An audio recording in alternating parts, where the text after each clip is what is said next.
ஸ்ரீ சக்கரம் பக்தி சேனல் நேயர்களுக்கு ஜோதிடர் சரவணாமிர்தம் வணக்கம் கூறி பேசுவதில் மகிழ்ச்சி அடைகிறேன். இன்றைக்கு நாம் சந்திக்க இருக்கும் பொருள் திருமண பொருத்தம். திருமண பொருத்தம் என்றால் என்ன, அதை குறித்து நாம் இன்றைக்கு சிந்திக்க இருக்கிறோம்.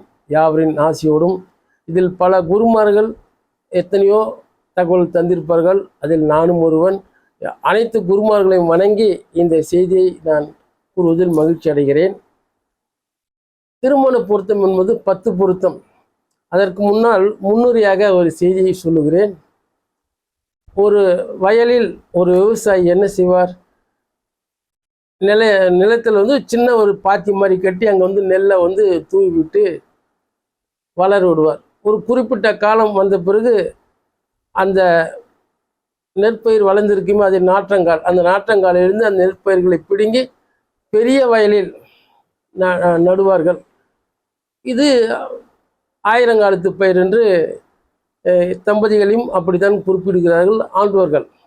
ஆக விவசாயி எப்படி பயிர் செய்து ஒரு இடத்தில் விதைத்து அதை பிடுங்கி ஒரு இடத்தில் நடுகிறார்களோ, அதே போன்றுதான் எங்கோ பிறந்த ஒரு பெண் அனைத்து சொந்த பந்தங்களையும் விட்டுவிட்டு இவரே நமது கணவன், கடைசி வரைக்கும் இவர்தான் என்று ஒப்படைக்கப்படுகிறார். அவரும் வந்த பின்னே மனம் கோணாமல் சந்தோஷமாக பாதுகாத்து ஆயிரங்காலத்து பெயர்களாக மாநில செல்வங்களை ஈண்டெடுத்து புத்திர சந்தான பாக்கியங்களை பெற்றெடுத்து சிறப்பாக வாழ்கிறார்கள். இதற்கு தேவையானது 10 பொருத்தங்கள். தினப்பொருத்தம், கணப்பொருத்தம், மகேந்திரம், ஸ்திரீ தீர்க்கம், 5வது வசியம், 6வது ராசி, 7வது ராசி அதிபதி, 8வது வசிய பொருத்தம், 9வது ரஜ்ஜி பொருத்தம். இதுதான் ரொம்ப முக்கியமானதுங்க. ரஜ்ஜி பொருத்தம், மாங்கல்ய பொருத்தம், இந்த ரஜ்ஜி பொருத்தம், அப்புறம் வேதை பொருத்தம். இப்பொழுது ஒவ்வொன்றாக நாம் பார்ப்போமாக. தினப்பொருத்தம் என்பது அந்த 27 நட்சத்திரங்களையும் ஜென்மம், திரிஜென்மம், அணுஜென்மம் என்று 3 வகையாக பிரிக்கிறார்கள். 1 முதல் 9 வரை அந்த நட்சத்திரங்கள் எழுதி வந்து கொண்டே இருக்க வேண்டும். அப்போ ஜென்மம், திரிஜென்மம், அணுஜென்மம் ஆக இப்படியாக இருக்கிறது. இதை அதிகமாக உள்ளே நுழைந்து உங்களை குழப்பிவிட வேண்டாம் என்று நான் நினைக்கிறேன். ஆகவே இது என்ன சொல்ல வேண்டும் என்றால், இதற்கு சுலபமாக ஜென்மம், அணுஜென்மம், திரிஜென்மம் இதையெல்லாம் நாம் தேடாமல் சுலபமாக பெண்ணின் நட்சத்திரத்திலிருந்து எண்ணி வரும் தொகையை 9ஆல் வகுத்தால் 3, 5, 7 என்று வந்தால் அசுபம், மற்றவை சுபம். இதை சுலபமாக நாம் மனதில் பதிய வைத்துக் கொள்வோம். ஆக இதற்கு அடுத்த பொருத்தம் கணப்பொருத்தம். அந்த கணப்பொருத்தம் என்றால் என்ன? கணப்பொருத்தம் என்று கூறும் பொழுது தேவகணம், மனுஷகணம், ராட்சசகணம்.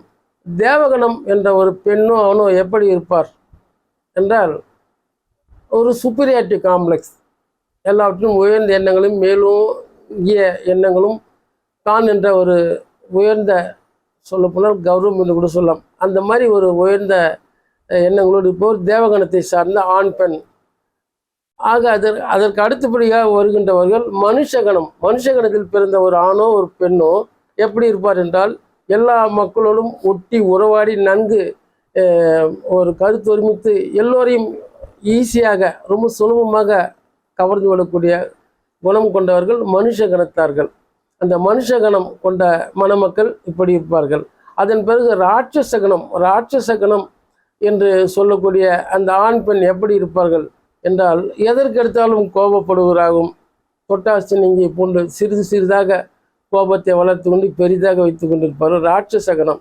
இந்த ராட்சசகணத்தை கொண்ட அந்த 3 வகையாக தேவகணம், மனுஷகணம், ராட்சசகணம், இந்த கணங்களை பொறுத்தே நட்சத்திரங்கள் அமைகின்றன. நட்சத்திரத்திற்கு தகுந்தாற் போன்ற அந்த மிருகங்கள் வகைப்படுத்துவதற்காக, மனிதனுடைய குணங்களை தெரிந்து கொள்வதற்காக 3 கணங்கள் எப்படியோ அப்படியே அந்த நட்சத்திரத்துக்கு தகுந்தவாறு மிருகங்கள் வகைப்படுத்தப்படுகின்றன. அதனுடைய குணாதிசயங்களை கொண்டே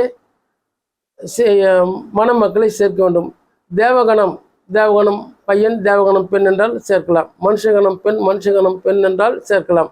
ராட்சசகணம், ராட்சசகணம் என்றாலும் சேர்க்கலாம். இப்படி ஒரே கணத்தில் இருந்தால் ரொம்ப சிறப்பாக இருக்கும். அதே போன்று ஒவ்வொரு கணத்திற்கும் ஒவ்வொரு மிருகங்களை குறிப்பிட்டிருக்கிறார்கள். அது போன்று பாசம் என்றால் எருமை, அந்த எருமை எப்படி இருக்கும், அந்த அந்த குணத்துக்கு தகுந்த மாதிரி அது ஒரு தேவகணமாக கருதப்படுகிறது. அதே போன்று பூரட்டாதி, அது சிங்கம். பூராடம், அது என்று பார்த்தால் பூராடம் என்று பார்த்தால் அது ஆண் குரங்கு. அந்த குரங்கு இது மனுஷ கணத்துக்கும் தேவகணத்துக்கும் பொருத்தம் வரும். ஆனால் எந்த கணத்தில் பிறந்த பெண்ணாக இருந்தாலும் ராட்சச கணத்தில் பிறந்த ஆணோடு ஒட்டி உறவாடி செல்ல மாட்டார். மனுஷ கணத்தில் பிறந்த பெண் ராட்சச கணத்தில் பிறந்த ஆணோடு ஒட்டி போக மாட்டார் என்பது ஜோதிட விதி.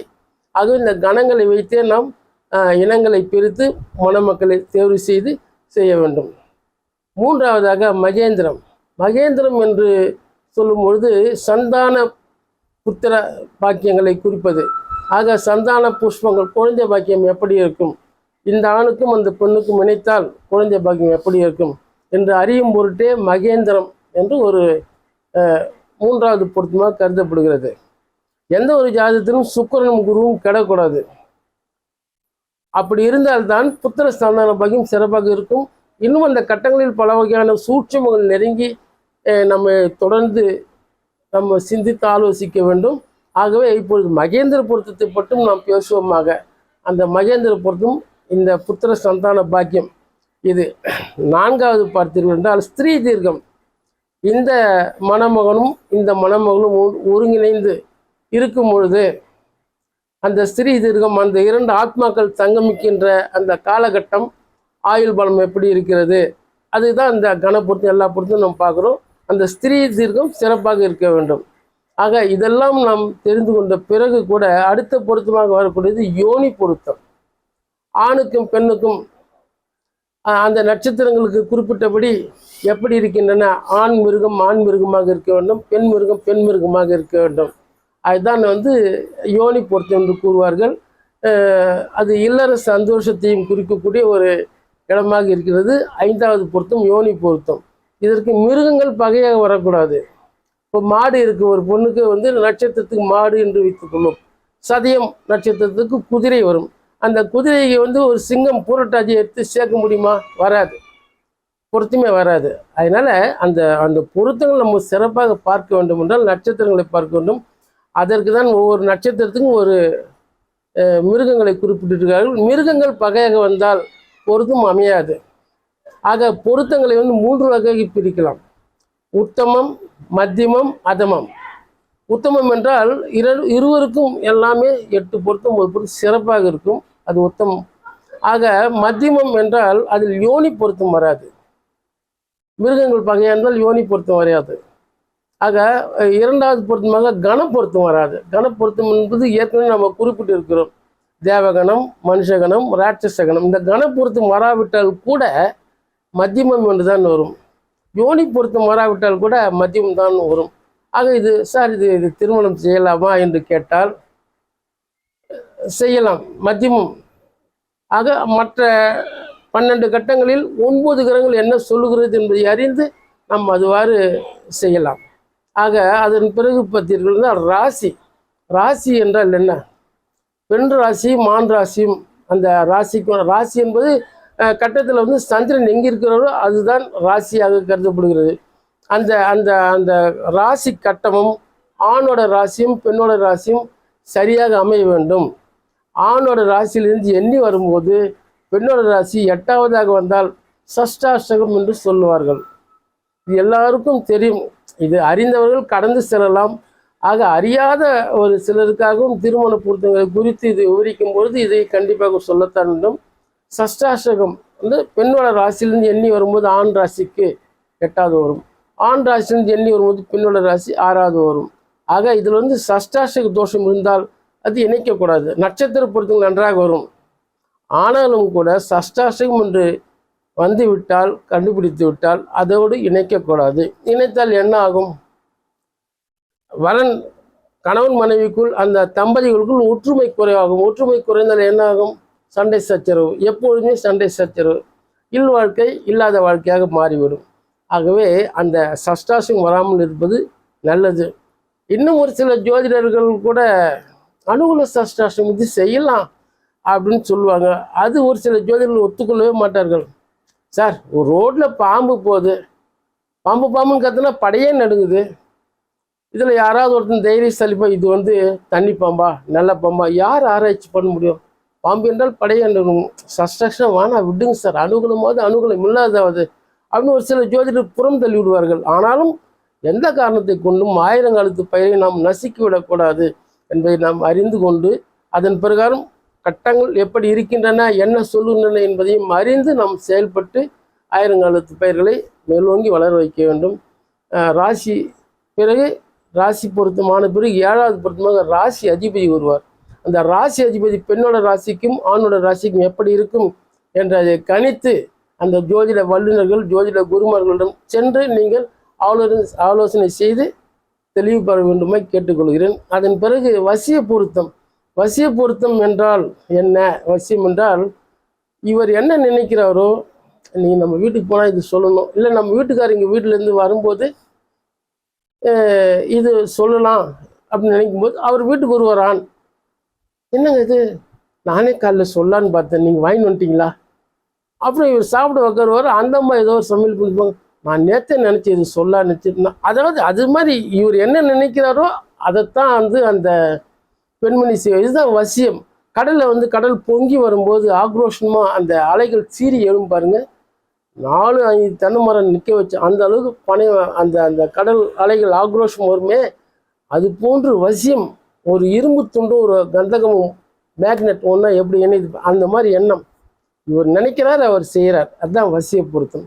இதற்கு அடுத்தபடியாக முக்கியமாக நாம் பார்க்கப்படுவது எல்லாமே இருந்தால் கூட ரஜ்ஜி பொருத்தம். ரஜ்ஜி பொருத்தம் என்பது மாங்கல்ய பொருத்தம் என்பது பொருள். ஆக ஆணோட நட்சத்திரமும் பெண்ணோட நட்சத்திரமும் ஒரே வரிசையில் வரக்கூடாது. அப்படி வந்தால் அது பொருத்தம் இல்லை என்று பெயர். ரஜ்ஜி எத்தனை இருக்கிறது? சிரசு ரஜ்ஜி, வயிறு ரஜ்ஜி, தொடை ரஜ்ஜி, பாத ரஜ்ஜி, இப்படியாக 5 வகையான ரஜ்ஜிகள் இருக்கின்றன. சிரசு ரஜ்ஜி மிருக சிரிஷம், அவிட்டம், சித்திரை ஆக இந்த 3 நட்சத்திரங்களும் ஆண் நட்சத்திரம், ஆணோட நட்சத்திரமோ பெண்ணோட நட்சத்திரமோ இருந்தால் சிரசு ரஜ்ஜி. சிரசு ரஜ்ஜி சேர்க்க மாட்டார்கள்.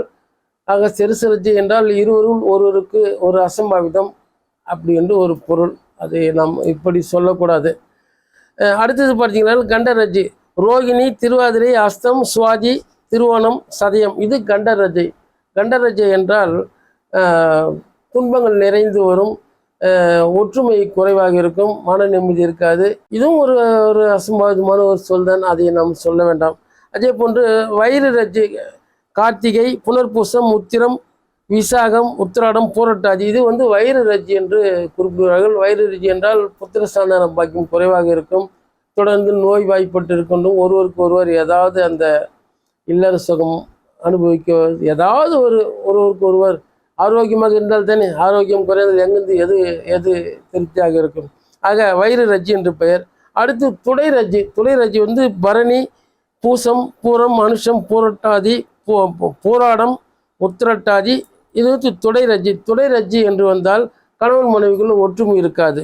ஆக அது அடுத்தபடியாக பார்த்தால் அஸ்வினி, ஆயில்யம், மகம், கேட்டை, மூலம், பாதரஜ்ஜி. பாதரஜ்ஜி என்று பார்த்தால் புத்திர சந்தான பாக்கியம் மற்றும் அதிலும் ஒற்றுமை குறைவு தான். இதெல்லாம் இந்த மாதிரி அந்த மாங்கல்ய பொருத்தத்தில் ரஜ்ஜி பொருத்தம் வந்து கம்மியாக இருந்ததுனாக்கா வரவே இல்லாமல் தொடவே மாட்டாங்க.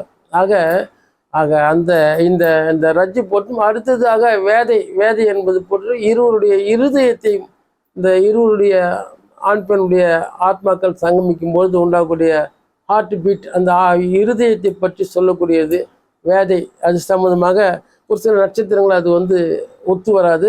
இது அத்தனையும் வந்து கட்டத்துக்கு கட்டம் நம்ம ஒற்றுமைப்படுத்தி வேற்றுமை எப்படி இருக்கிறது என்று அறிந்து அதன் பிறகு நாம் மணமக்களை இணைத்தால் 16 செல்வங்களை பற்றி பெருவாழ்வு வாழ்வார்கள் என்று ஸ்ரீ சக்கரம் பக்தி சேனல் மெய்யன் அவர்கள் கூறுவதில் மகிழ்ச்சி அடைகிறேன். ஜோதிடர் சரவணாமிர்தம்.